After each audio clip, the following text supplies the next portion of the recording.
What's good, YouTube? It's me, Coach 67 Sports TV. Shout out to the awesome and amazing LDBC, Lions Den Boxing community. Shout out to the greatest university in the world, the Southern University, home of the mighty Jaguars. Recently, one of my friends asked me, like, Coach, why haven't you been posting, any content in terms of, Southern University football? And the primary reason for that is, I thought once the school year ended for me that I would have a lot more free time on my hands. And however, that hasn't been the case. If anything, since school has ended, I've been a lot more busy than any point I would be during the school year. Even during my sports season. In many instances, I would come home and I still would have a free enough schedule and I have enough energy, to, create content and talk about, anything that was going on with Southern University football. But during these summer months, I've just been extremely busy. So I've been able to post like I would like to. However, behind the scenes, I'm working on, some different things so that, I can give all my Southern University football fans and just Southern University fans in general, a better experience. So I'm trying to take and elevate the channel to the next level. So that's what I'm in the process of doing. In addition to that, I got a personal project that I'm working on. So I've been extremely busy, but the plan is, to get back on the grind.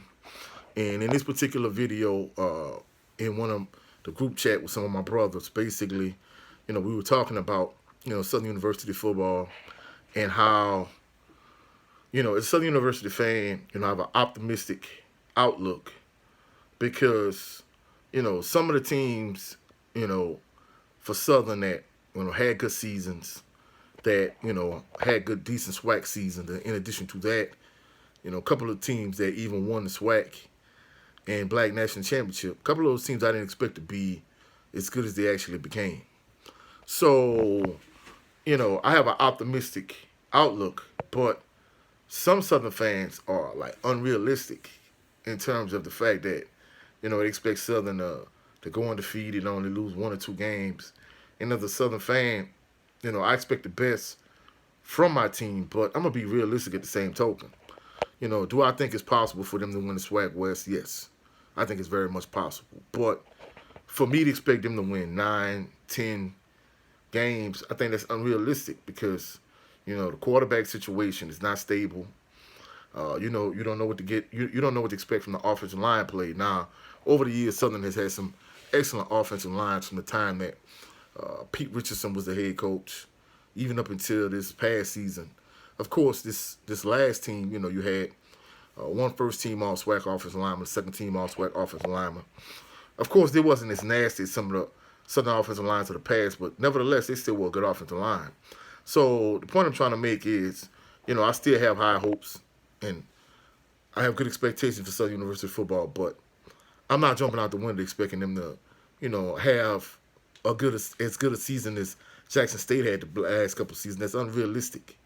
In fact, realistically, I think pretty much almost any team in the SWAC, maybe for the exception of maybe FAMU, maybe J State. I think any team that's expecting like a ridiculous season, I think it's unrealistic. Even J State, I mean, it's a lot of unknowns with their particular team also. So it's gonna be interesting to see, how things play out. Like I used to tell my teams all the time, especially, both my basketball teams and my football teams at the start of the season. Every team has hope, and every team has high aspirations and high expectations. But once the season progresses, you see what teams really are, and it's gonna be interesting to see. And I was talking to someone in a store, about a week ago, and basically it was talking about Southern football, and it was talking about the quarterback position, and basically, they didn't have like they didn't have a good high opinion of Harold Blood. They pretty much thought lowly of him. Well, first of all, we don't even know Harold Blood is going to be the starter. He's definitely the front runner to be the starter this coming season. But for them to have like such low expectations for him, if he is the starter and he has a good solid offensive line, I mean, Southern is loaded running back. Southern is loaded at wide receiver. So, he has all the tools that he need. I mean, of course, the expectation for him to be the next Eric Randall, to be the next Quincy Richard, to be the next Drake Joseph, even to be the next Brian Lee or Austin Howard. I don't have those expectations. But, I mean, people don't realize, the year after Quincy Richard won the SWAC championship and the Black National Championship at Southern, the next year, Thomas Ricks took Southern to the SWAC championship game. They didn't win, but he took them to that point. And the same thing with Darius Skelton.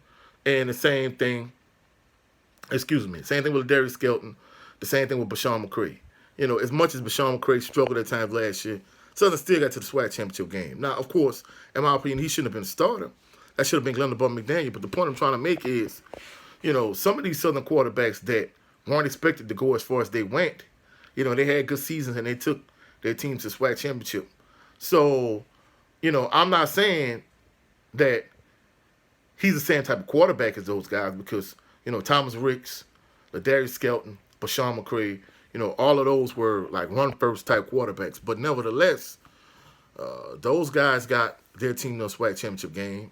So I don't think it's out the realm of expectation that Harold Blood could get them to a SWAC championship game, especially based on, the talent that they have at the wide receiver position and the talent that they have at the running back position. Now, from the running back position, of course, I don't think Southern has a singular running back on their roster that's as good as Melvin Williams Jr. was, or that was as good as Lenard Tillery, or that was as good as Lindsey Scott Sr.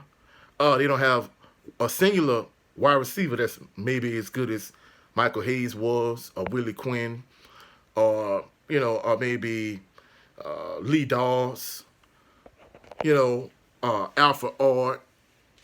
So they don't have one singular wide receiver that's that good, but collectively as a group, this could be one of the best wide receiving cores that Southern had, in years. I mean, hey, if you look at like Willie Quinn and Lee Dawes and Mike Jones, I mean, this wide receiving core could even exceed that with all the depth Southern has at the wide receiver position, as long as, whether it's Harold Blood or whoever pulling the trigger at the quarterback position, as long as they could get those guys the ball. And in terms of the running back position, they loaded at running back. Leading the way would be Gerard Sims, and then you have a lot of, third down type backs that could complement him. And, we're not even talking about the transfers they have at that position. So I'm expecting a solid season from Southern. I still think they could win the SWAC West and maybe even potentially win the SWAC championship. But for me to expect them to win 9, 10, 11 games is unrealistic. So that's it for this video.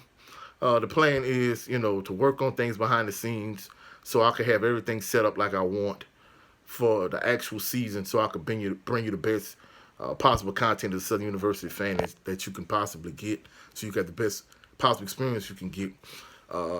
So that's it for this video. Check out my brother Jared 11 Green's channel, where we just finished, talking about NFL running backs. Also, check out the brother Brandon Brazil 86 Goals. Check out his channel also. That's it for this video. I'll catch y'all on the rebound. Y'all have a blessed, phenomenal evening. Peace and blessings.